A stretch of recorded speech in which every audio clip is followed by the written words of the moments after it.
Vamos a empezar con lo que sería el tema uno, planos y cohetes. Y para empezar vamos a definir qué es un eje de simetría.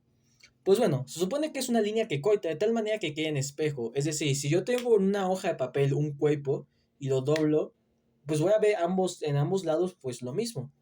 Aquí en matemáticas tenemos los ejemplos con las figuras regulares, con el triángulo 1, con el rectángulo 2, con el cuadrado 4. En la primaria con las figuritas que nos ponían, por ejemplo el de una mariposa, que nos pedían trazar el eje de simetría. En el caso del cuerpo humano, pues nosotros tenemos un medial, que es lo que tenemos la parte izquierda y parte derecha. Se supone pues que ya si vamos a lo que es el análisis, vemos que partes del cuerpo están más asimétricas que otras por lo que son genética, el ambiente, los propios hábitos. Dentro del cuerpo no tenemos lo mismo de ambos lados, es decir, hasta nuestros pulmones que supone que son simétricos, uno es más pequeño que el otro porque el corazón está ahí, no tenemos los mismos órganos en la región abdominal. Pero bueno, dejémoslo con que tenemos un medial. Pasando a lo siguiente, serían los planos de cohete, que ojo, no hay que confundir con planos anatómicos, ¿ok? Tenemos en general 7. Empecemos con el longitudinal, que como su nombre dice, sigue el eje de mayor dimensión. Por lo tanto, si aquí yo tengo un cilindro, el cohete longitudinal sería este de aquí. Sigue el eje de mayor dimensión. Ahora, el transversal sería lo contrario al longitudinal, pasa por el eje de menor dimensión, es decir, sería por aquí. Y además, como vemos, dice que es perpendicular al longitudinal. ¿Qué significa que sea perpendicular? Que entre ambos formarán un ángulo de 90 grados. Sin embargo, hay otro tipo de plano que no forma un ángulo de 90 grados respecto a estos dos, que es el oblicuo. El oblicuo, como nos dice aquí, es un eje distinto a los anteriores y no sigue una fórmula angulo-recta. Es decir, tengo aquí mi oblicuo que puede ir de los 89.999998 hasta los 0.1112 grados. Bueno, tampoco exagerando. Tenemos el medial y el tangencial. El medial, como su nombre le dice, se encuentra cercano o en el mismo mitad del cuerpo. Si tenemos una esfera, por ejemplo, este sería medial y este sería tangencial.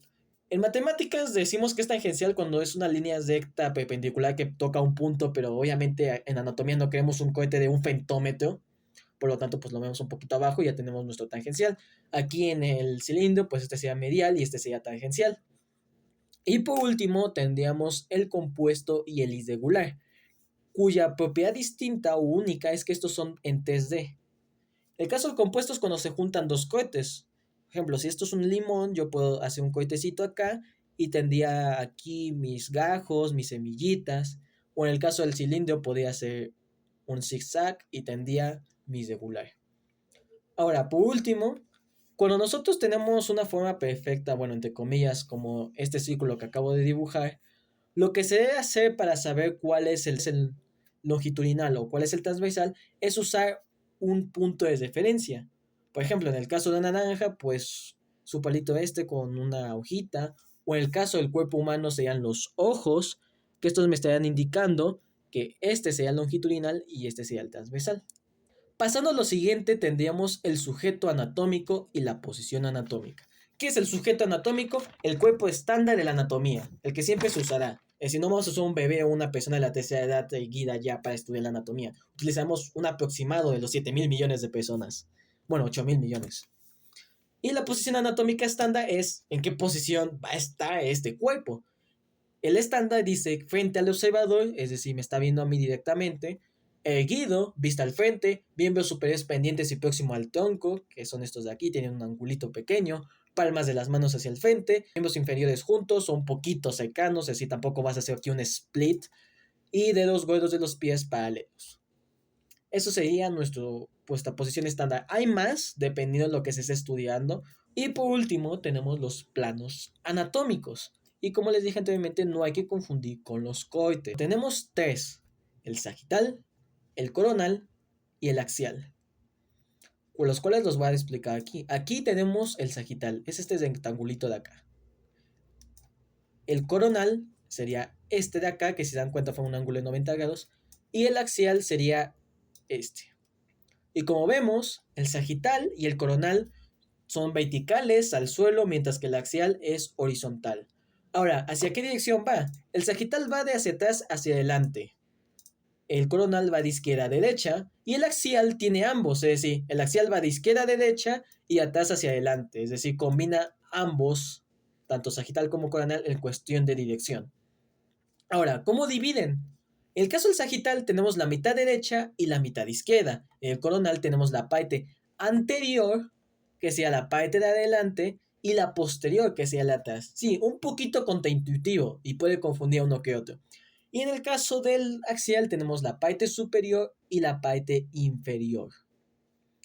Ahora ya vemos los ejes, pues cuáles ejes tienen, pues si el cuerpo humano es más largo de aquí, tanto el sagital como el coronal van a ser longitudinales y en el caso del axial será transversal. Ahora, un dato importante del eje sagital, que es el más usado, es que si yo hago un corte un poquito más hacia acá, se le conocería como paramedial. Ahora, vamos con las direccionales, que serían estas o las directrices. En el caso del sagital vamos a tener lo que es los mediales y los laterales. Es decir, ¿respecto a qué? Hacia mi línea media. Y también hacia el tronco proximal o distal. Un ejemplo sería, el ombligo es medial, literalmente está en la misma media. Y las palmas de las manos serían laterales porque están alejados de la línea media. El pulgar, por ejemplo, sería el más lateral de todos. Ahora, en el caso de lo que sería cercano al tronco, si yo tengo el hombro de acá, pues sería proximal, es decir, casi están en el mismo tronco. Sin embargo, la misma mano o el pie serían distales porque están muy lejanos al tronco, es decir, tienen que recorrer mucho espacio para llegar al tronco. Ahora, cuando estamos hablando de planos coronales, pues tenemos lo que está en el parte anterior y la parte posterior. Es decir, por ejemplo, el pecho está en la parte anterior y la espalda está en la parte posterior. En el caso del axial tenemos el cefálico, es decir, que está hacia arriba o más arriba, y el caudal, que está muy hacia abajo. ¿Esto de qué nos sirve? Pues bueno, para poder identificar estructuras en base a otras. Un ejemplo que voy a dar es el propio ojo. El ojo se encuentra cefálico respecto al cuello, es decir, está más arriba que el pero sin embargo es caudal a la frente o la parte occipital de la cabeza. Obviamente es medial hacia respecto a la oreja. La oreja está más afuera de la línea media que lo que está el ojo. Otro ejemplo pues sería el pulgar. Es distal a la muñeca o distal al codo, lateral respecto tal vez, pues sí, a la misma parte al hombro. En los pies serían caudales respecto a la rodilla y así podemos ir definiendo las estructuras más o menos respecto a otras. Gracias por su atención y nos vemos.